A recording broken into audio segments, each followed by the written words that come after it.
Hello everyone, myself Mangesh Dharme, lecturer in Mechanical Engineering Department, NIT Polytechnic Nagpur. Today's our topic of discussion is problem on spring. In previous lecture, we see the design of spring. The learning outcome of today's lecture are learners should be able to know about stress induced in spring and calculate various spring terminology. The various program outcomes achieved in today's lecture are PO1 to PO5, PO8, PO9, PO10. Similarly, the program specific outcome that is achieved in today's lecture are PSO1, PSO2 and PSO3.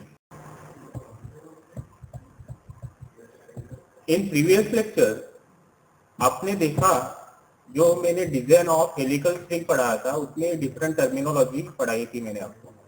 What is the D? What is capital D? What is C? That is spring index, W, shear stress, deflection. तो जब अपन इस पे problem solve करेंगे तो ये पूरी terminology आपको याद रखना जरूरी है.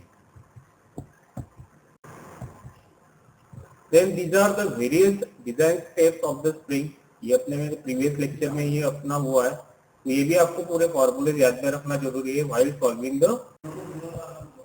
Similarly, ये फॉर्मूला भी मैंने आपको लास्ट लेक्चर में बताया था.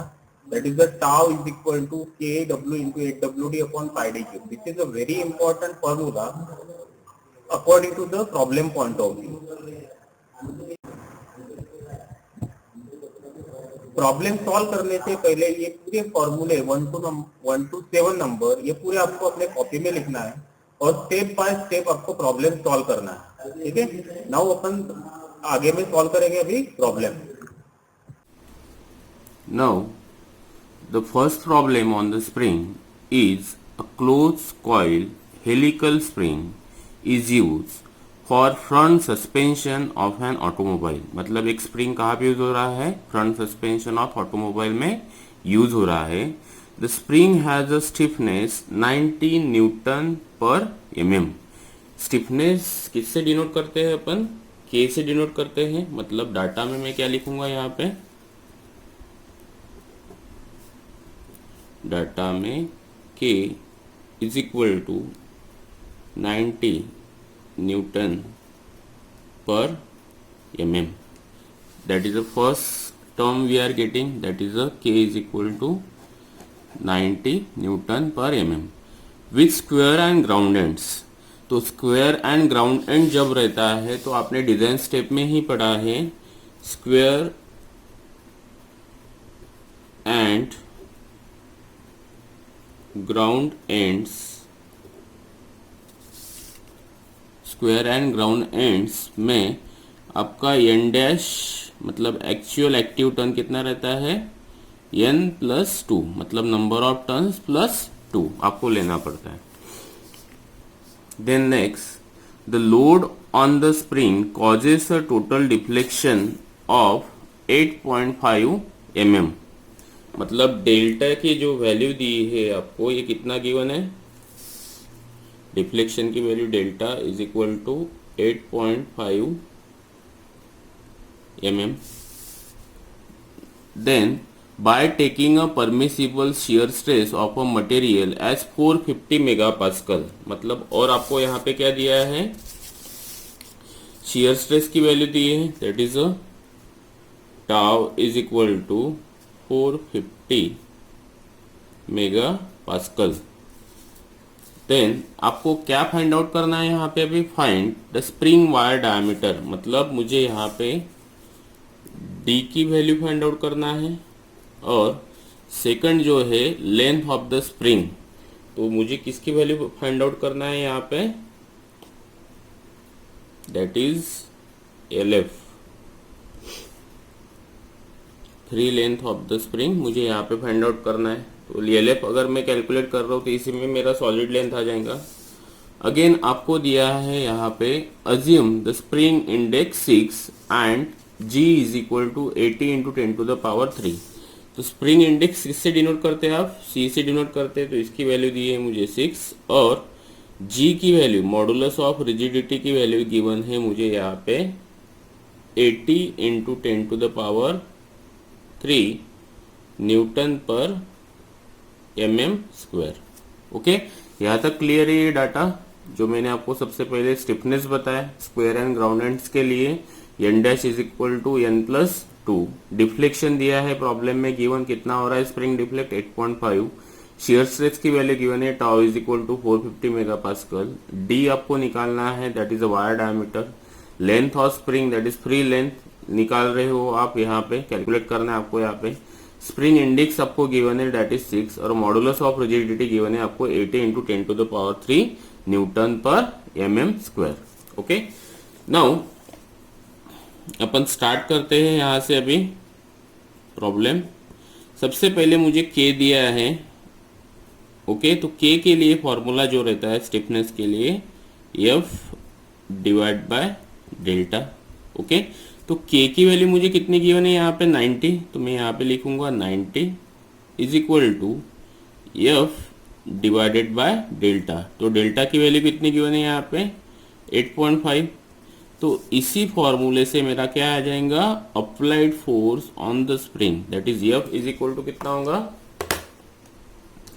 90 इंटू 8.5, तो ये आ रहा है 765 न्यूटन। ओके, तो मैं यहाँ पे लिखूंगा F is equal to 765 Newton.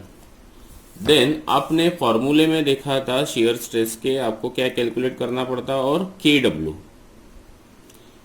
की वैल्यू कितनी है यहाँ पे 4C-1। KW क्या है, wall correction factor, stress correction factor 4C-1 upon 4C-4 plus 0.615 divided by C। Okay, तो 4C की वैल्यू आपको गिवन है यहाँ पे स्प्रिंग इंडेक्स की 6-1 upon 4 into 6-4 plus 0.615 divided by 6।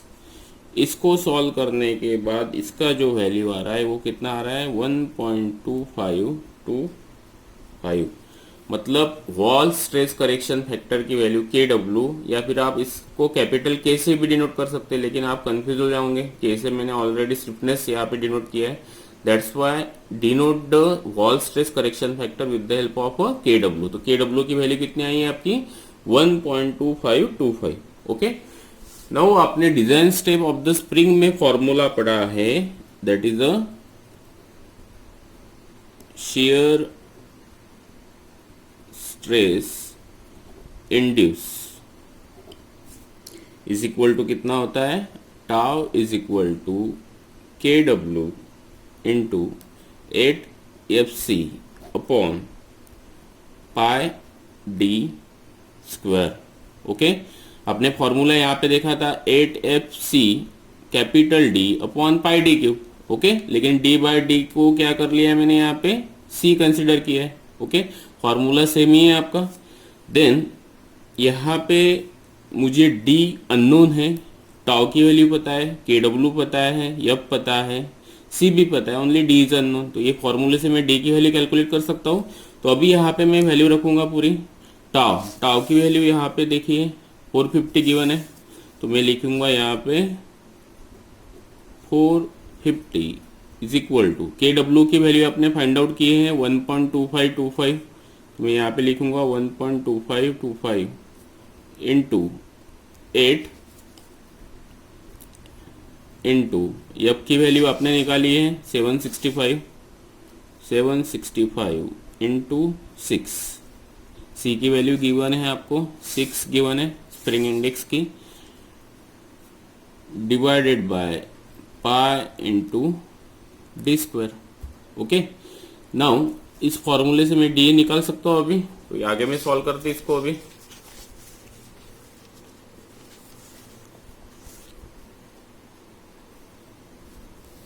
तो यहाँ पे क्या आएगा अभी,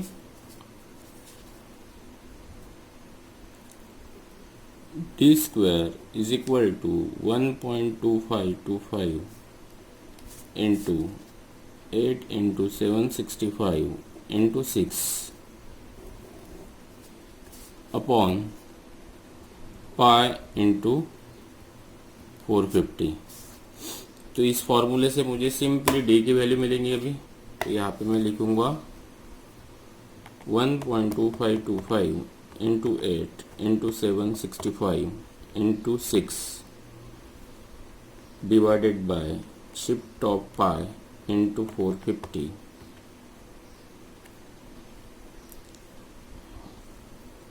अंडर रूट ऑफ आंसर। तो डी की वैल्यू आ रही है मेरी यहाँ पे 5.70 mm। दिख रही है आपको 5.70 mm। तो मैं यहाँ पे लिखूंगा D is equal to 5.70 mm। तो ये नियरली वैल्यू कितनी है 6 mm। तो यही क्या हो गया मेरा वायर डायमीटर। यही आपको प्रॉब्लम में पूछा था पहले, स्प्रिंग वायर डायमीटर। तो ये वैल्यू निकाल ली मैंने वायर स्प्रिंग वायर डायमीटर की D is equal to 6 mm। Now next मुझे निकालना है अभी डिफ्लेक्शन। तो डिफ्लेक्शन निकालने के लिए मुझे सबसे पहले नंबर ऑफ टर्न निकालना जरूरी है। तो आपको डिफ्लेक्शन का फॉर्मूला पता है, delta is equal to eight F C cube upon G into D into N. ये फॉर्मूला मैंने डिज़ाइन स्टेप में पूरे पढ़ाए हैं आपको। तो डेल्टा मुझे क्या निकालना है, यहाँ से एन निकालना है। तो मैं डायरेक्टली एन के फॉर्म में लिख लेता हूँ इसको। N is equal to delta into G into D upon 8 F C cube. ये समझ में आया कैसा है, एन ये जी डी इधर गया, 8 एफ सी क्यूब नीचे में आया। तो यहाँ पे मैं अभी पूरी वैल्यू लिखूंगा। डेल्टा की वैल्यू आपको गिवन है डिफ्लेक्शन 8.5, जी की वैल्यू आपको गिवन है जी की वैल्यू यहाँ पे देखिए 80 इंटू 10 टू द पावर 3। तो मैं यहाँ पे डालूंगा 80 into 10 to the power 3 into D की वैल्यू आपने फाइंड आउट की है 5.70 mm और 6 mm। तो यहाँ पे आप 5.70 भी रख सकते हो या फिर 6 mm भी रख सकते हो। तो मैं यहाँ पे एक्चुअल जो वैल्यू आई है डी की वही रखूँगा, बिकॉज जितने नंबर ऑफ टर्न्स बढ़ेंगे उतने मटेरियल की कॉस्ट बढ़ेंगी। That's why I am putting the value 5.70 here, that is the actual value. Then 8 into F की वैल्यू आपने कैलकुलेट किया था 765 इंटू इसकी वैल्यू है आपकी स्प्रिंग इंडेक्स की 6 क्यूब इज इक्वल टू। तो यहाँ से मेरा एन आ रहा है, मैं कैलकुलेट करके बताता हूँ आपको,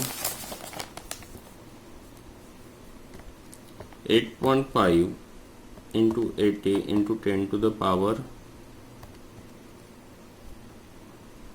3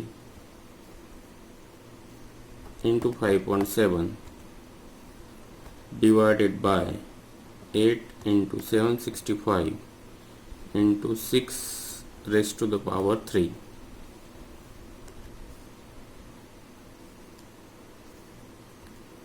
ये आ रहा है 2.93। ओके, तो एन की वैल्यू आई मेरी 2.93। इसको मैं कंसिडर करूंगा 3 टन। ओके, बट प्रॉब्लम में आपको दिया है स्क्वायर एंड ग्राउंड एंड्स। तो उसके लिए मैंने आपको बताया एन डैश कितना रहता है n+2। That's why I am writing here n dash is equal to n+2 is equal to कितना रहेगा 3+2 is equal to 5। Then next, length of spring,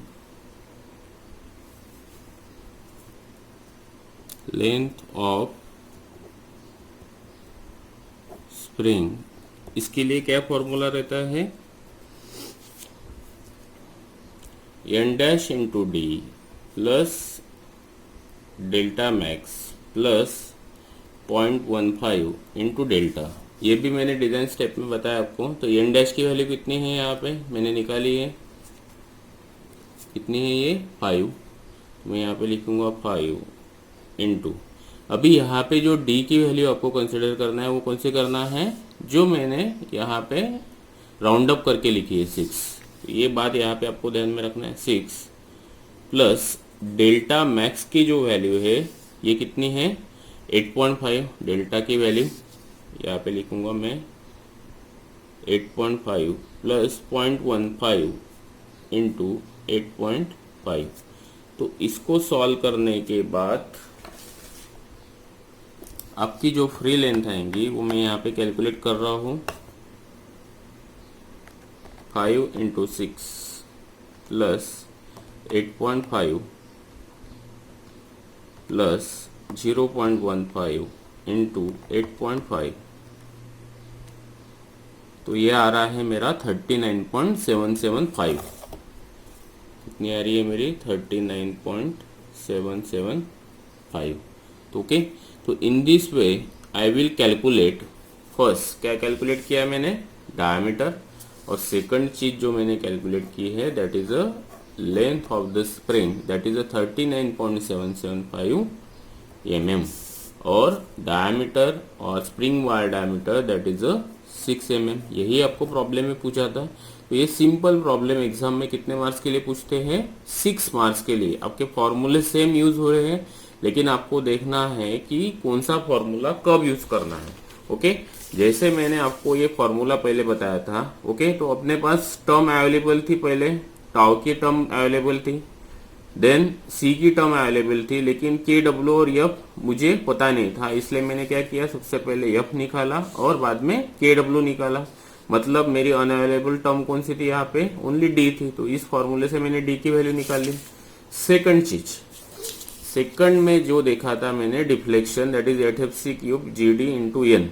तो अभी मुझे लेंथ कैलकुलेट करना था, तो लेंथ में सबसे मेन टर्म क्या थी, एन डैश। तो मेरे पास था क्या एन डैश की वैल्यू नहीं, लेकिन डेल्टा के फॉर्मूले से मुझे एन निकालते आता है, ये मुझे पता है, डिजाइन स्टेप में आपने पढ़ा है। तो मैंने डेल्टा का फॉर्मूला यूज करके पहले क्या निकाला, एन की वैल्यू कैलकुलेट की। देन आपको प्रॉब्लम में गिवन था स्क्वायर एंड ग्राउंड एंड, उसके लिए एन डैश कितना रहता है, N plus 2, that's why 3 plus 2 is equal to कितना हो गया आपका 5। देन लेंथ ऑफ स्प्रिंग के फॉर्मूले में मैंने ये दोनों वैल्यू डाली, एन डैश की ओके एंड डी की, तो मुझे क्या मिल गया यहाँ पे, फ्री लेंथ। ओके, तो that is all about this problem. In the next lecture we see the second problem on the spring. The unit outcome achieved in today's lecture are: choose the spring for various applications. Summary of today's lecture. First, find out the different dimension of spring like spring diameter, number of turns, solid length, free length, coil diameter, material used for the spring. The various program outcomes achieved in today's lecture are PO1 to PO5, PO8, PO9, PO10. Similarly, the program specific outcome that is achieved in today's lecture are PSO1 to PSO3. The important question asked in MSBT exam are: the closed coil helical spring is used for an automobile suspension system. The spring has a stiffness 85 Newton per mm with a square and ground end. The load on the spring causes a total deflection of 9 mm by taking permissible shear stress of 400 megapascal. Find wire diameter of the spring, length of the spring. Take the spring index is equal to 6 and modulus of rigidity, that is capital G, is equal to 80 into 10 to the power 3. In next lecture we see the next problem on spring.